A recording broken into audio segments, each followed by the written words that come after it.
RBI మార్గదర్శకాల మేరకు July 1 నుండి దక్షిణ తెలంగాణ విద్యుత్ పంపిణీ సంస్థ TGSPDCL third party app Amazon, Google pay, phone pay ద్వారా కరెంటు బిల్లులు చెల్లింపు విధానాన్ని నిలుపుదల చేశారు. బిల్లుల చెల్లింపు సమర్థత భద్రతకు పెద్దపీఠం వేసే చర్యలో భాగంగా బిల్లు చెల్లింపులు అన్ని భారత్ బిల్ పేమెంట్ సిస్టమ్ ద్వారానే జరగాలని ఆర్బీఐ నిర్దేశించింది. దీంతో వినియోగదారులు కరెంటు బిల్లుల చెల్లింపునకు ఇబ్బంది పడిన విషయం విదితమే.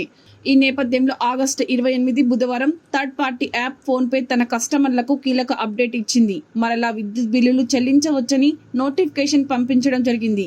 దాదాపు 58 రోజుల పాటు దక్షిణ తెలంగాణ జిల్లాలోని విద్యుత్ వినియోగదారులు కరెంటు బిల్లుల చెల్లింపు కొరకు ఇబ్బంది పడ్డారు.